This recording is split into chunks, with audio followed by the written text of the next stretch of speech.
We now move to Mark Solomon, who's going to speak to us, and he has a long and prestigious career, again, which I won't attempt to rehearse, but simply to say that he is elected chair of the Te Runanga, sorry, my glasses I need here, o Ngai Tahu, and has had a position since 1998. He's represented his community and contributed in a range of capacities, including as member of the Hillary Institute, member of his local council. He believes that a true rangatira is a servant of the people and reflects this in helping to establish the Iwi Chairs Forum and his ambition for his people. Thank you very much.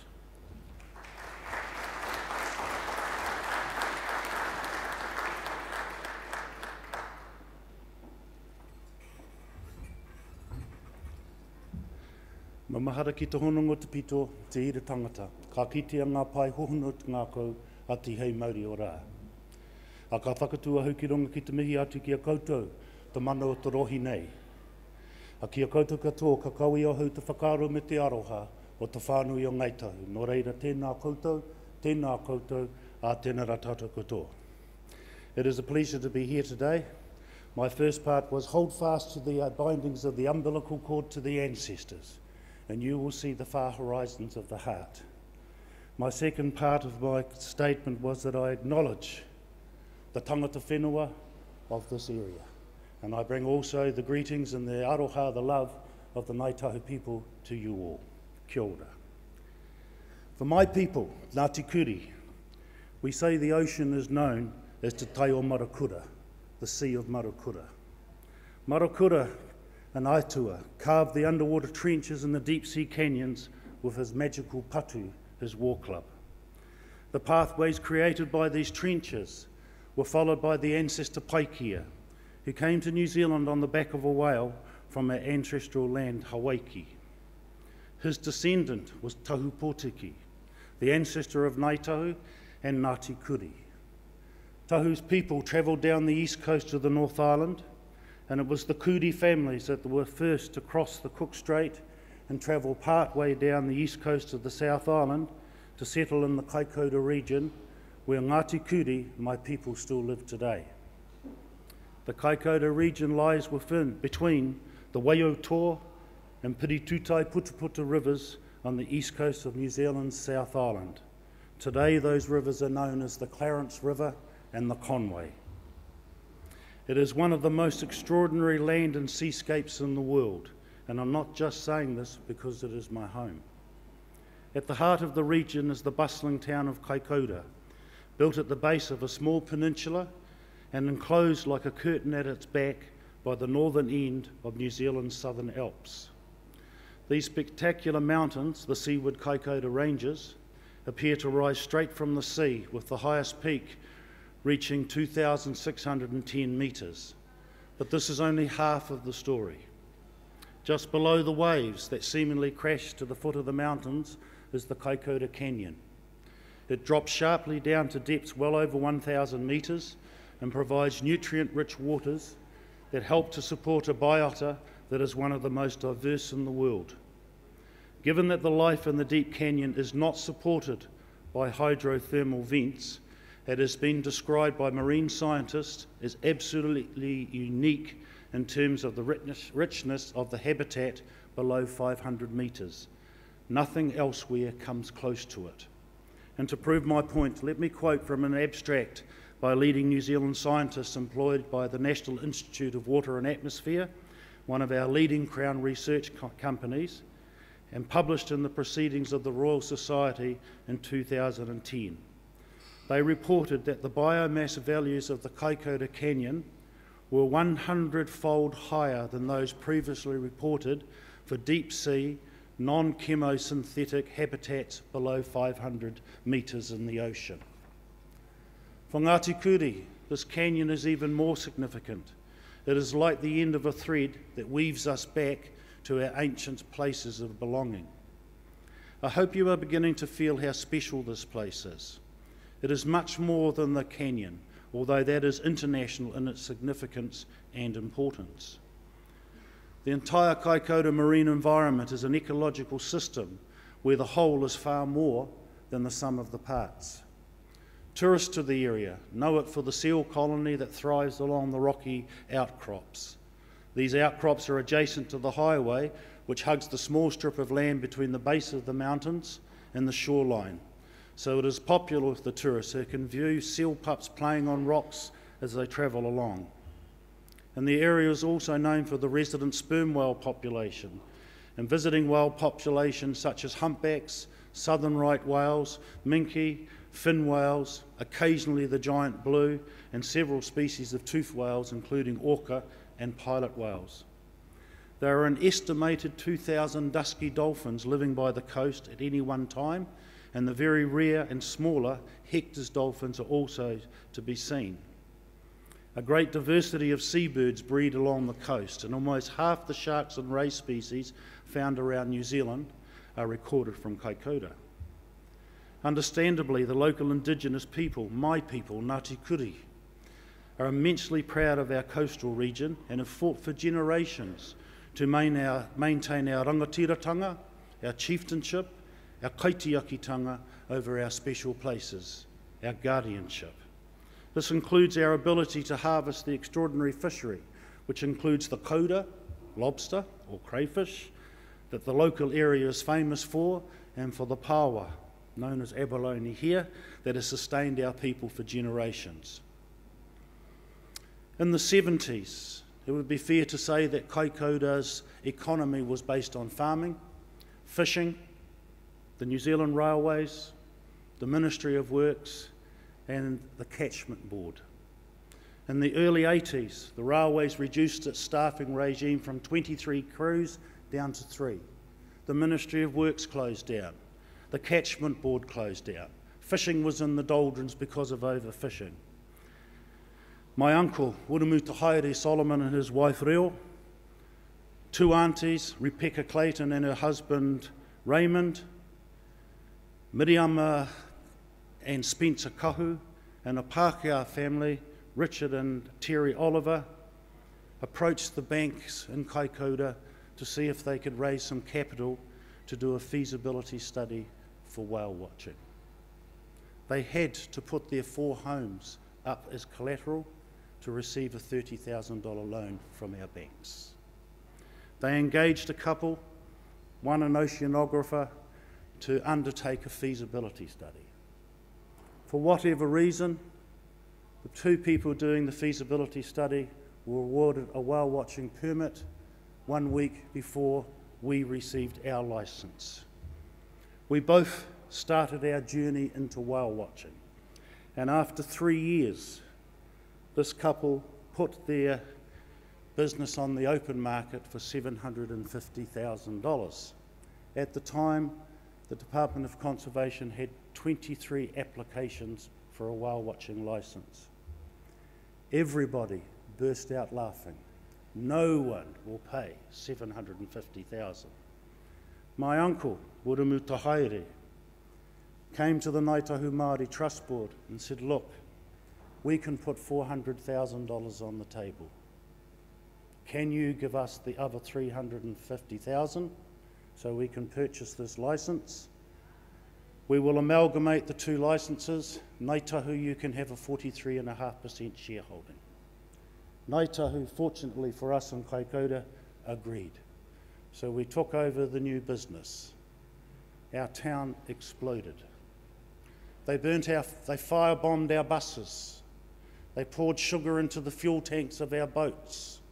They slashed the tyres of our trailers. They took to the tractor that lowered the boats into the sea with sledgehammers. My uncle called the families together and he made a simple statement: target the children. For the hotheads amongst us, we thought choice. Uncle means goes out and seek utu. But my uncle was a very wise man and a very gentle man. When he said target the children, he meant go and hire them. Bring the children of the families that are absolutely opposed to us into the business and give them a job. Feed them. Those families become our staunchest supporters. I'm very grateful that my uncle was a very wise and gentle man. The potential risks to the Kaikoura shoreline and the food that it supplies to our people are many. And given how much diversity is crammed into such a small geographical area, you can imagine how devastating a shipping accident might be, or even the overfishing of any strata of the ecological chain that thrives from the depths of the canyon to the skies that are full of seabirds. And so it was that our people decided to lead a process that would provide the ultimate intergenerational plan for the safekeeping of this unique environment. Te Korowai o Te Tai o Marakura, the Kaikoura Coastal Marine Guardians, was forged as a group of people standing for local leadership and caring for this unique environment. We decided that given the love for the area of many locals, not just Ngāti Kuri, that a group had to be developed that encompassed both our values and the most important values of our friends and neighbours, which is why our group has representatives from all stakeholders with interests in the region. The Te Korowai membership includes all users of the sea from the Kaikoura region, commercial, recreational, divers, charter boat operators, tourism operators, people that like to swim with seals. Everyone that was involved with the sea was invited to the table. Individuals representing these groups form part of the centre core of the group, or if you can imagine an egg, the representatives of these groups fit within the yolk. Tribal advisors, government agencies like the Ministry for Environment, the Department of Conservation, the Ministry of Fisheries, Environment Canterbury, were all in the weight of the egg, there to support and supply us with expertise and scientific advice. The vision we hold is simple. We see a future where the moana, the Sea of Kaikoura, is richer and healthier. We want it to be used sustainably, providing for the needs of present and future generations. In this vision, people will interact with the sea in ways that care for its mauri, for its life force. People's activity will be managed to respect the natural connections between the living and physical elements and sustain the sea's dynamic ecological balance. Now, before I go any further, I want to talk to you about what we might have done had we not formed the Guardians group. In New Zealand, local iwi and hapu have a number of tools at their disposal which can act to protect our food gathering places, our mahinga kai. Two of these are known as taiapuri and mātaitai, and are essentially small protected areas of the coast and sea where rules prohibit certain activities and allow others. Both are legal management tools under the Fisheries Act. The mātaitai will restrict commercial fishing but allow for recreational and customary fishing under strict conditions, while taiapuri can allow for some commercial, recreational and customary fishing, but again with strict rules in place. While these tools work well to protect small areas of special worth, they do not provide the protection needed for a deep underwater sea canyon. The weakness with them is that typically they are too small to manage fisheries other than the more sedentary shellfish species such as paua. The value of the Kaikoura coastline was seen by Ngāti Kuri as requiring something much more integrated with the entire buy-in, if at all possible, by the local community, regional, territorial and environmental councils, tourism and the fishing stakeholders. The idea of forming the Kaikoura Marine Guardians Group seemed the perfect approach to create a united community, but it wasn't an idea that came from out of the blue. In fact, we had relatives down south near Fiordland to thank for the idea, as well as a number of conversations that had happened with the Minister of Conservation. First to our Fiordland friends. Years earlier, the whānau in the south had participated in the formation of a guardianship group to protect the unique environment of the Deep Valley fjords in the southwestern corner of Te Waiponamu, the South Island of New Zealand. They had been led by a passionate coordinator, Laurel Tierney, who had begun this work with the Ministry of Fisheries, but had continued it later on as a volunteer. This group had been very successful, so we had it as an example. Secondly, I'd had a visit from the Minister of Conservation, Chris Carter, and he come to ask me, would my whānau, my hapu in Kaikoura, support a marine reserve on the end of the Kaikoura Peninsula. I told the Minister, I don't have to go home to ask. The answer is no. It is not that we are opposed to marine reserves, but until we engage with a full dialogue with our community on a community-based coastal management plan, we will not agree to any marine reserves going into the area. The Minister left my office. 3 weeks later in Wellington, a man approached me. Kia ora, Mark, we're ready to go. I said, that's nice, mate. Who are you and what are we ready to go on? I'm the Conservative from Marlborough. The Minister has agreed to use Kaikoura as a pilot program for a community-led coastal management plan. They will fund it. Will Ngāti Kuri call the community of Kaikoura together? We did. We called them all, and it took 15 minutes to get an agreement from all users that we would start a process to try to develop a community-led coastal management plan. In that 15 minutes, an individual said, we think the concept of a 10-year plan is brilliant.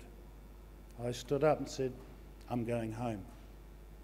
Within our people, looking out 10 years means absolutely nothing. My responsibility is out to my grandchildren. And if you only want to do a 10-year coastal plan, please go home. But if you want to develop an intergenerational plan, let's start the process. I was upfront and told the participants, to be blunt, recreational fishers, you are our target. We believe that the recreational take that is allowed in New Zealand is absolutely ridiculous. And I use my family, my wife and myself and my 4 children as an example. I have the right under the recreational take, if I take my family down to the beach, to take 900 cockles per day. If I throw my whānau into the water, we can take 60 paua a day. I can take 60 blue cod a day. I can take 90 kahawai a day. To us of Ngāti Kuri, that is absolute nonsense. You take from the sea what you can eat. It is not a place to go to fill your freezer. It is a place to go for a feed. Our community were a bit shocked, but they still agreed to enter into the process. Once it became clear that we would fulfil our aspirations best with a, whoops, I've done that bit. Step 1 for the group was to come up with a vision. Step 2 was to determine what was of value to us. In other words, what were the things that characterise our sea and coastline that we wanted protected and cared for. Step 3 was to identify all those threats that most of us would be familiar with: overfishing, oil drilling and prospecting and so on. Step 4 was to look at the actions we felt were needed to protect those valued characteristics from the threats we had identified. At the end of a long period of research and thinking, there was a great deal of consensus about what we needed to do to achieve our vision and our objectives. At the detailed level, we had some differing views, for instance, about the specific boundaries of a marine reserve. But we went through the process of gifts and gains. This is a process where each group gives concessions to sustain the integrity of the whole resource for the future. And I'll use my own people as an example. We put to our community that we wanted 4 mātaitai on the Kaikoura coastline. One was this very small discrete area around a single rock to the north of Kaikoura, which is the only place on our coastline where you can get the green lip mussel, and no one had an issue with the size that we wanted. The second, the families of Mangamonu, the families that live just north of Kaikoura, wanted a 1.6 kilometre of their coastline as a mātaitae. Out of that 1.6 kilometre on an annual basis comes 6 tonne of commercial power. My family's at the southern end of the Kaikoura coastline. They wanted a mātaitae area that was 7 kilometres long, where 14 tonne of commercial power came out of the area. We had a big meeting on our marae, and the most important people invited to that marae were the cooks on both marae. The question was put to the cooks of Mangomonu, be honest, over a year, how much power would you actually use through your wharikai, through your kitchens? Hohepa, their marae, is a very small whānau marae, and families just use it to come home from where they live in the city to come home for the weekend. Their cooks admitted, Mark, we would be lucky if we'd use 100 kilograms a year. Then why do you need 1.6 kilometres of coastline? You're being silly. What are you saying, Mark? That reef right below your marae is the most prolific power reef in Kaikoura. Why don't you just put it over that one reef? They accepted that, made the fishers happy. I asked my marae cooks, takahanga, what would you use over a year? Their answer was 400, maybe a little bit more, 400 kilograms. Why do you need 7 kilometres of coastline? They reduced it to 500 metres. As soon as we did that, our commercials said to us, why don't we make the whole of the rest of the coastline under Ngāti Kuri's area a taiapuri? We said no.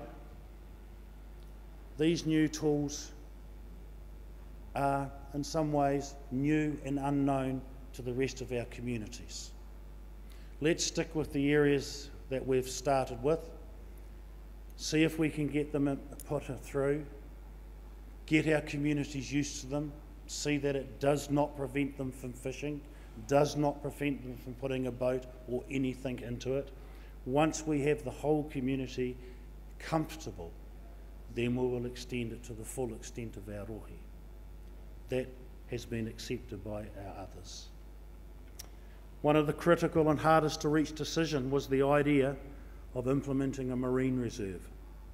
Different types and numbers of marine reserves were proposed by different parties, and there was a great discussion, but in the end, we agreed that the ultimate marine reserve had to be made for the canyon. Even the commercial fishers fully supported us that the canyon deserved solid protection. In the end, we decided to propose the biggest coastal reserve in the country, a reserve that would prevent fishing over the canyon itself, but still allow boundaries that would realistically provide some fishing for the locals. After all, our vision was not to stifle the traditions of our community that has relied so long on the abundance of the canyon and the surrounds. Rather, we wanted to sustain the abundance of local fisheries by putting in place strong, community-supported rules that no one would dare try and break for fear of the stigma that would be placed on by families and friends. Fishing for a feed was the key philosophy in developing the package of protection tools. After months of talking and discussion, we took the approach to seek legal protection and recognition for areas of highest biodiversity, the habitat of iconic species, and also some good legal protection for typical areas to ensure that we have a natural, functioning environment. We also wrote in biosecurity protection, including the coordination of local surveillance programs. On that, my whāngai, which is an adopted son, went fishing in Kaikoura with a group of friends. They were out on the water for 4 hours. They came ashore at an area called Rosy Morn to be met by some of the locals. And the locals asked them, have you had a good day out on the sea, boys? Yes, we've got a good feed. Yes, you have caught 14 parrotfish, 4 blue cod, 2 ling. The locals had them under observation the whole time they were on the water, knew exactly what they'd pulled up on board.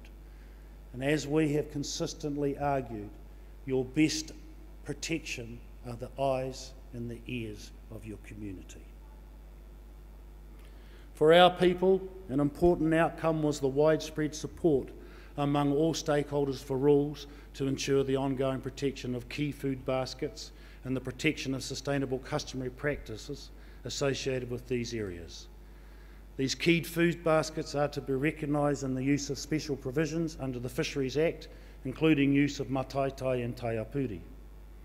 And the strategy itself recognises the special role of Ngāti Kuri in maintaining shared leadership for our culturally important areas, ensuring use of our customary management practices and offering, and securing public support for all of this. So where are we at? Right now our strategy is out for public consultation. It has been warmly greeted by all locals and many of the environmental and fishery stakeholders of New Zealand. There is one national group that wants more protection than local representatives have advocated for. Personally, I find this disappointing. The local members of some of our most respected environmental advocacy groups have been more than happy with our proposal.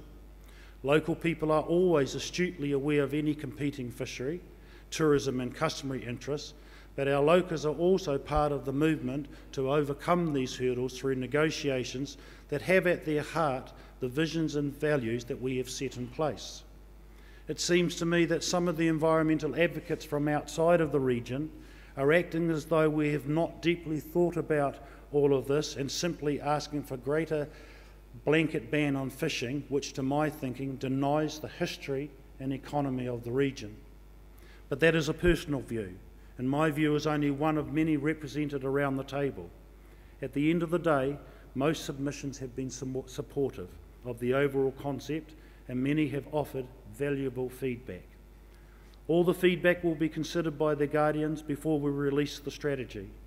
From here, our path will most likely follow that of the Guardians of Fiordland, who approached the government for special legislation to allow the implementation of all of their reserves and sanctuaries at the one time as an integrated package. This offered timely and coordinated implementation of their strategy, with everyone acknowledging that the special marine environment of the fjords was more than the required justification for a special act of Parliament. My expectation is that our strategy will be implemented in the same way. As an Indigenous people, we are immensely proud of our efforts and feel that we have found the appropriate forum in which to express our tribal values, particularly our rangatiratanga and our kaitiakitanga.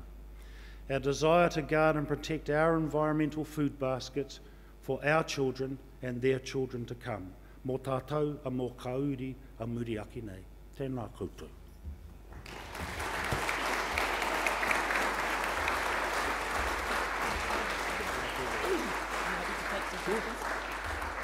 And we have time for questions, and I'm sure there'll be a few about this wonderful initiative that's been taken. This is my whale. I'm his godfather. That's good. Wish we could. Ka ki te ākera, naro mai rangi, e heke ana mai. I runga ho, ara ki e, na mui ho ki runga, na muka puna e. E whakatipuranga, tatahu potiki, ngā tuka puna, no te waipana mue, no te waipana mue, te iwi e,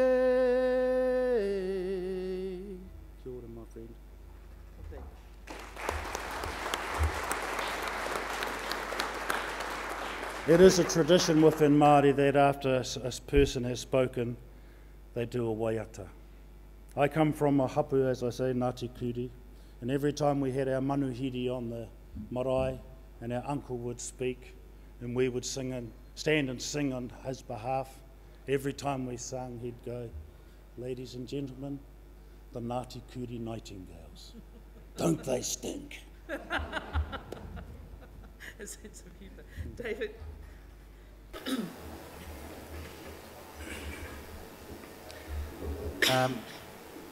Firstly, Mark, thanks very much for sharing your story with us. My pleasure. It's a rich story, and I'm sure that in the generations to come, it's going to be even a richer tale.